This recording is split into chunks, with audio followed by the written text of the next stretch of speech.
Hello everyone. उम्मीद है कि आप सब खैरियत से होंगे। आज हम स्टार्ट करने जा रहे हैं अपनी वेब डिज़ाइनिंग की जो वीडियो सीरीज़ है उसकी वीडियो नंबर 18। और जिन लोगों ने मुझे भी इस वीडियो से ज्वाइन किया है, मेरी रिक्वेस्ट है कि आप हमारी वो तमाम प्रीवियस वीडियोस जो आपको इस प्लेलिस्ट में नज़र आ रही हैं उनको लाजमी देखते हुए आएँ। उसकी वजह यह है कि हमने बेसिकली वेब डिज़ाइनिंग का एक पूरा कोर्स आउटलाइन है जिसे बेसिकली हम वीडियो सीरीज़ में स्टेप बाय स्टेप फॉलो कर रहे हैं। तो हर टॉपिक बेसिकली एक दूसरे टॉपिक पर डिपेंडेंट है। तो बेहतर ये है कि अगर आप बिल्कुल स्क्रैच से, बिल्कुल बेसिक से पढ़ना चाहते हैं वेब डिज़ाइनिंग को, तो उसके लिए ज़रूरी है कि आपको हमारी बिल्कुल स्टार्ट से वीडियो को जो है वो देखना पड़ेगा।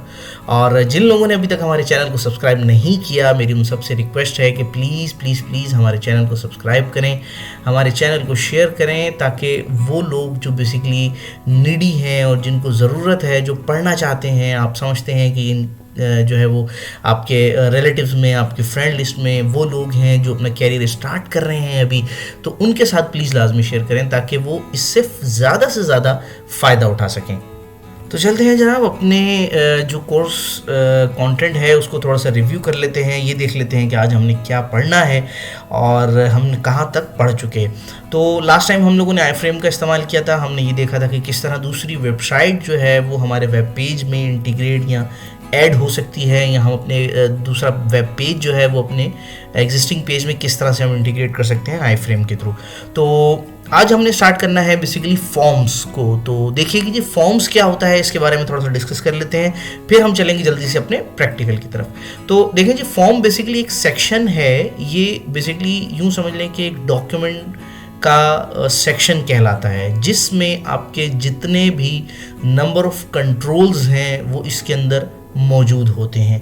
अब ये तो हो गई हमारे पास एक डेफिनेशन ना। नंबर ऑफ कंट्रोल्स क्या हैं बेसिकली, जिसमें हमारे पास बटन्स, रेडियो बटन्स हो गए, हमारे पास चेक बॉक्सेस हो गए, ड्रॉप डाउन लिस्ट हो गई।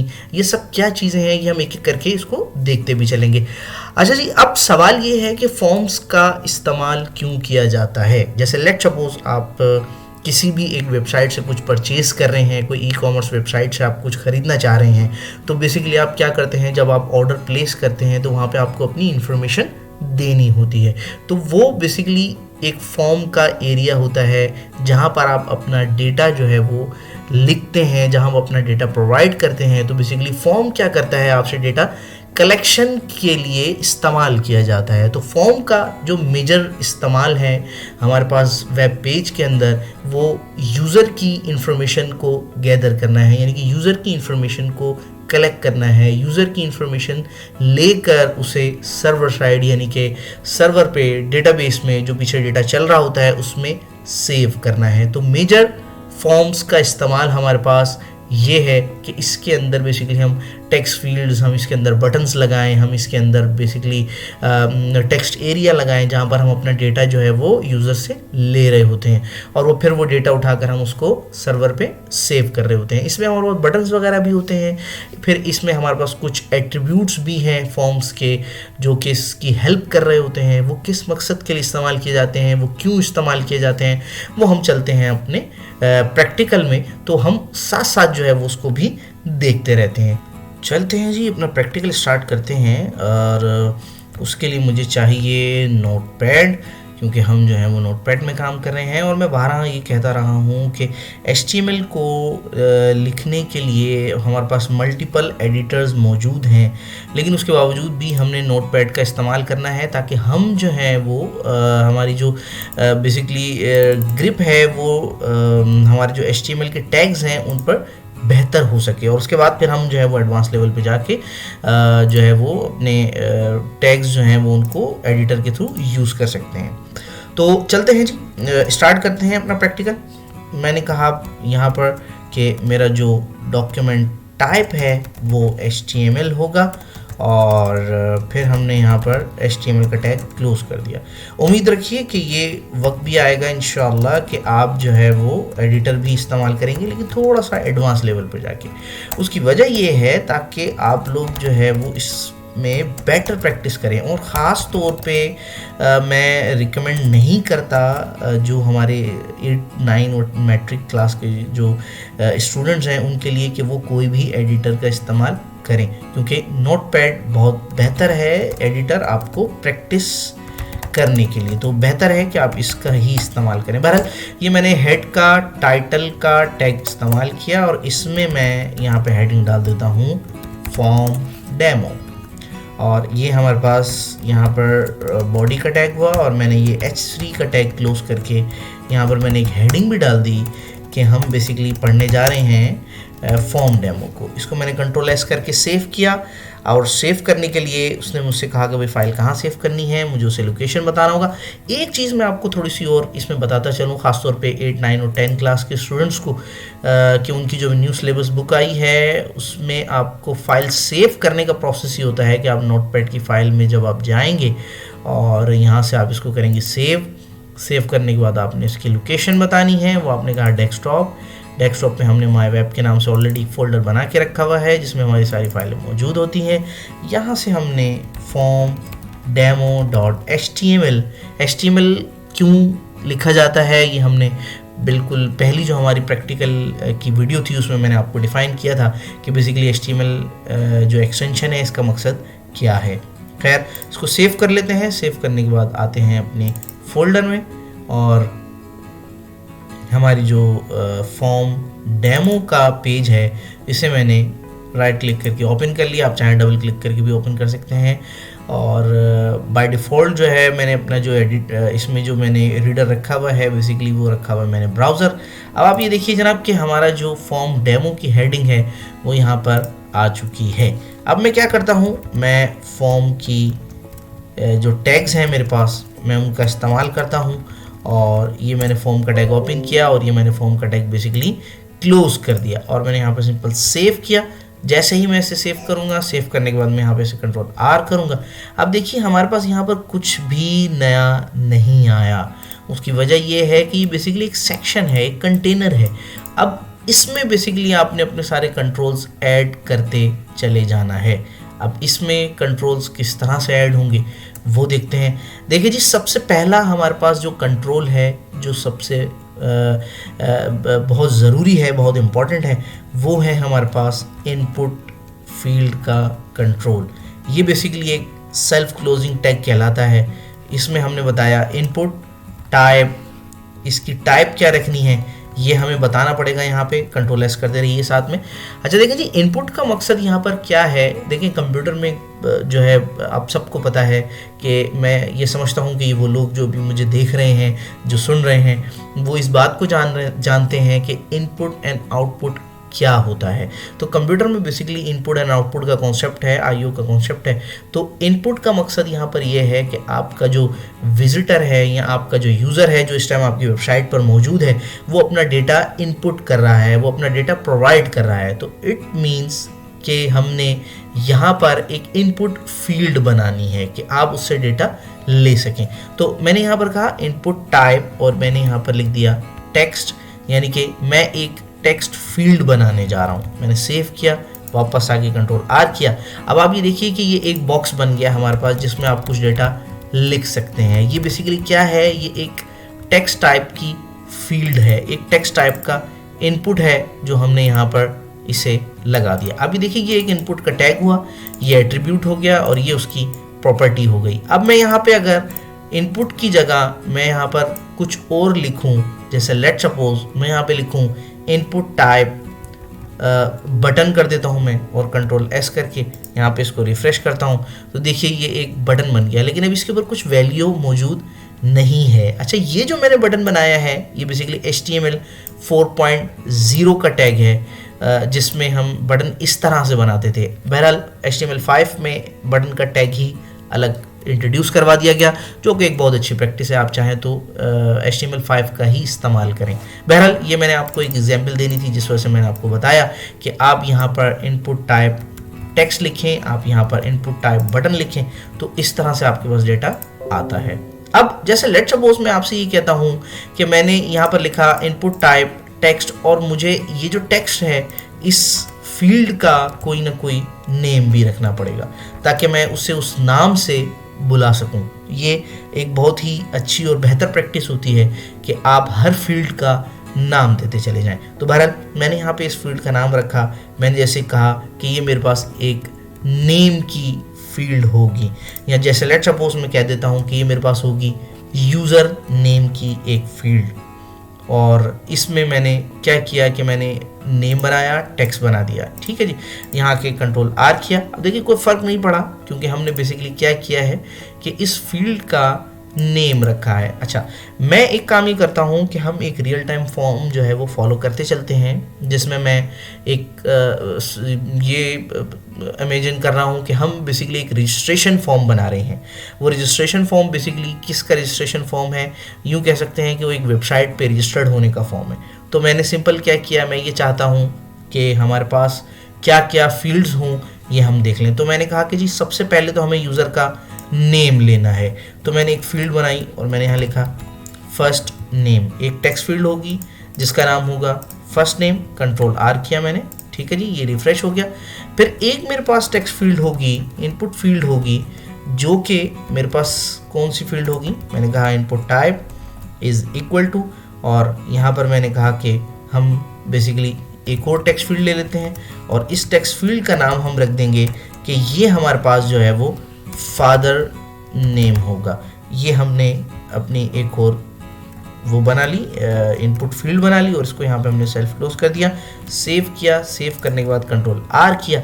अब ये देखिए ये आपके पास दो फील्ड्स आ चुकी हैं। अब यहाँ पर थोड़ा सा मामला जो है वो ख़राब होता हुआ दिख रहा है। उसकी वजह ये है कि हमें कैसे पता चलेगा कि कौन सी फर्स्ट नेम है और कौन सा फादर नेम है। ये एक थोड़ा सा हमें इसको अब ज़रा सा अलग अलग करके लिखना है।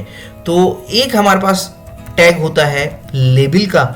मैं वो बेसिकली लेबल का टैग इस्तेमाल कर लेता हूँ। लेबल अपने नाम से ज़ाहिर है, ये बेसिकली कोई भी एक टेक्स्ट जो है वो आप अपने डॉक्यूमेंट में व्यू करवाना चाहते हैं तो आप लेबल का इस्तेमाल करें और उसमें इस तरह से अपना टेक्स्ट जो है वो लिख सकते हैं। मैंने कंट्रोल R किया। अब ये देखिए कि ये आ गया हमारे पास फर्स्ट नेम, और अब इसके साथ एक और लेबल लगाकर मैं यहाँ पर बता दूंगा कि ये हमारा बेसिकली फादर नेम है। अच्छा, लेबल से आप परेशान मत होइएगा, ये सिर्फ टेक्स्ट को व्यू करने के लिए है। हाँ, जब आप CSS का इस्तेमाल करेंगे तो फिर आपको इसकी इंपॉर्टेंस का अंदाज़ा होगा कि जी लेबल का क्या फ़ायदा है। कंट्रोल R किया। अब ये देखिए ये हमारे पास हो गया फर्स्ट नेम, ये हो गया हमारे पास फादर नेम। अच्छा, मैं ये चाहता हूँ कि ये दोनों जो है ये बेसिकली अलग अलग रो में आएँ। तो इसके लिए सबसे आसान तरीका ये है, एक तो ये तरीका है कि आप एक डिव बना लें ताकि आप अपने सेक्शन बना सकें, और दूसरा तरीकाकार ये है कि आप इसे पैराग्राफ के टैग में डाल दें।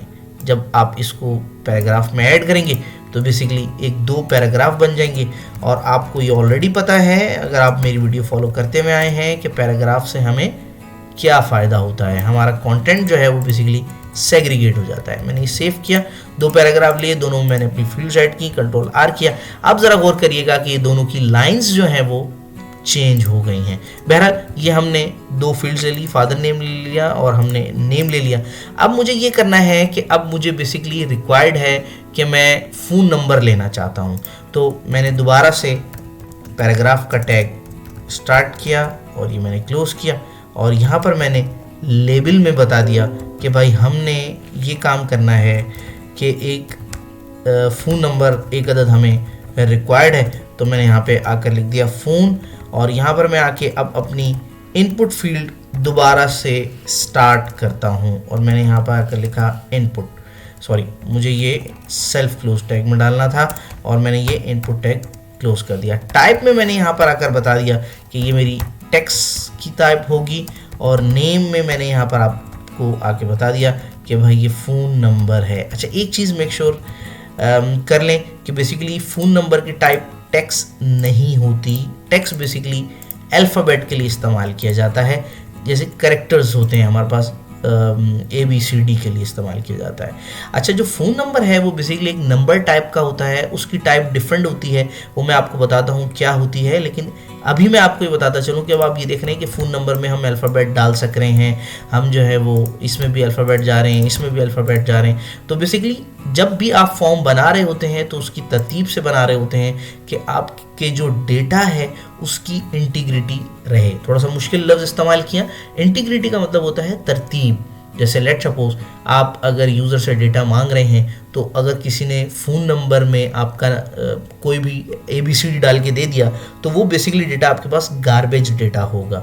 ये पूरी एक चेन है। जैसे लेट सपोज आपने यूज़र से फ़ोन नंबर लिया और आप ये चाहते हैं कि उन फ़ोन नंबर पे आप SMS मार्केटिंग करें, ताकि आप अपने प्रोडक्ट्स की मार्केटिंग कर सकें। आपको पता हो यार, ये मेरे पोटेंशियल यूज़र्स हैं, ये मेरे पोटेंशियल कस्टमर्स हैं। तो जब भी आपकी कोई नई ऑफ़र आती है, आप उनको SMS करते हैं।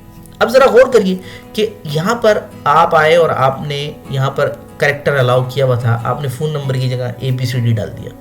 अब जब उस पर SMS मार्केटिंग स्टार्ट होगी फ़ोन नंबर पे, तो जनरली क्या होगा कि मैसेज जो है वो ABCD पे जाने की कोशिश करेगा, तो उससे आपका कोड क्रैश हो सकता है, तो उससे आपका डेटा ख़राब हो सकता है। तो ये डेटा की तरतीब ठीक ना हुई। तो हमेशा डेटा की जो तरतीब स्टार्ट होती है वो फॉर्म्स से स्टार्ट होती है, या वो टेक्स्ट फील्ड से स्टार्ट होती है, आपके कंट्रोल्स से स्टार्ट होती है। तो इस चीज़ का आपने ख़ास तौर पे ख्याल रखना है कि आपका जो फॉर्म है वो बेसिकली तरतीब से लिखा जाए। तो बहरहाल यहाँ पर मैंने यहाँ पर इसकी टाइप जो है वो, अच्छा मैं चाहूँ तो इसकी टाइप यहाँ पर नंबर भी कर सकता हूँ, और जब मैं कंट्रोल R करूँगा तो ये देखिए, ये मेरे पास अब मैं बटन प्रेस कर रहा हूँ कैरेक्टर्स के, ये मुझे लिखने नहीं दे रहा, लेकिन ये मुझे सिर्फ नंबर अलाउ कर रहा है। तो आप बेसिकली नंबर फील्ड भी लिख सकते हैं। जब आपको किसी ऐसी फील्ड की ज़रूरत है जहाँ पर आपको सिर्फ नंबर्स रिक्वायर्ड हैं, अल्फ़ा न्यूमेरिक डेटा नहीं चाहिए, तो आप वहाँ पर फील्ड को नंबर कर दें।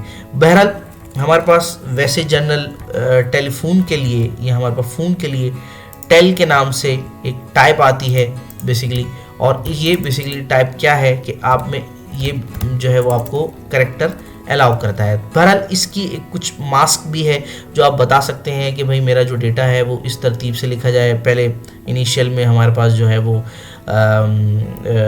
एरिया कोड आना चाहिए, कंट्री कोड आना चाहिए, आप ये डिफ़ाइन कर सकते हैं। खैर मैंने नंबर रख के इसको रिलोड कर दिया, और अब हमारे पास डेटा जो है वो तरतीब से पास होगा, यानी कि नंबर्स में डेटा पास होगा, और ये कैरेक्टर्स पास होंगे हमारे पास जो कि वैलिड है। नेम आपका कैरेक्टर हो सकता है, अल्फ़ा न्यूमेरिक भी हो सकता है, कुछ लोग रखते हैं। बहरहाल हमने इसको इस तरह से सेट कर दिया। तो ये हमारे पास 3 मेजर फील्ड्स हो गई जो हमने यहाँ पर देख ली। फिर लास्ट में मैं एक बटन बना देता हूँ जो कि बेसिकली डेटा को सेव करने के काम आएगा। कंट्रोल S किया, अब आप यहाँ पर कंट्रोल R करें। अभी देखिए ये बटन बन चुका है, लेकिन अभी इसमें कोई डेटा मौजूद नहीं है, इस पर कोई लेबल नहीं लगा हुआ बेसिकली। तो लेबल लगाने के लिए आपने जो बटन के टैग्स क्लोज किए हैं उसमें आप जाके लिख दें खाली सेव। जो लिखेंगे वो एज अ लेबल आपके पास यहाँ पर शो हो जाएगा। तो जनरली हमने ये देखा कि हमारे पास फॉर्म जो है वो किस तरह से बन रहा होता है, उसमें हम जो है वो किस तरह से कंट्रोल्स लगा रहे होते हैं, और हमारे पास किस तरह से बटन बन रहे होते हैं। तो ये बेसिकली एक कंटेनर हो गया हमारे पास फॉर्म, और ये इसके अंदर सारे कंट्रोल्स हो गए। तो ये तरीका है बेसिकली फॉर्म बनाने का, फॉर्म के अंदर कंट्रोल्स ऐड करने का। आई होप कि आप लोगों को ये क्लियर हो गया होगा, मेरी बात आपको समझ में आ गई होगी जो भी मैंने आपको समझाने की कोशिश की है। अगर इसमें आपको कोई भी क्यूरीज़ हैं, कोई भी क्वेश्चंस हैं, तो मेरी आपसे रिक्वेस्ट है कि प्लीज़ हमारे पोर्टल पर जो है वो आप वो रिक्वेस्ट रेस कर सकते हैं, क्यूरी रेस कर सकते हैं। मैं पूरी कोशिश करूँगा कि टाइमली जो है वो आपको उसका जो है वो जवाब दिया जाए। बहरहाल अगर आप इस वीडियो के नीचे कमेंट भी करते हैं तो मैं भी पूरी कोशिश करूँगा कि कमेंट में एज सून एज पॉसिबल आपको रिप्लाई कर सकूं। तो मेरी आपसे रिक्वेस्ट है कि इस वीडियो को तमाम अपने फ्रेंड लिस्ट में, अपने जो भी आपके रेफरेंसेस हैं उसमें लाजमी शेयर करें, ताकि जो भी बेसिकली नीडी हैं, जिनको ज़रूरत है, ख़ास तौर पे 8 और 9 और 10 क्लास के जो स्टूडेंट्स हैं, जिनको अभी जो कंप्यूटर साइंस के स्टूडेंट हैं, उनके साथ लाजमी शेयर करें ताकि वो इसको देख के सीख सकें और इससे जो है वो फ़ायदा उठा सकें। दुआ में याद रखिएगा, अपना ख्याल रखिएगा। थैंक यू, अल्लाह हाफिज़।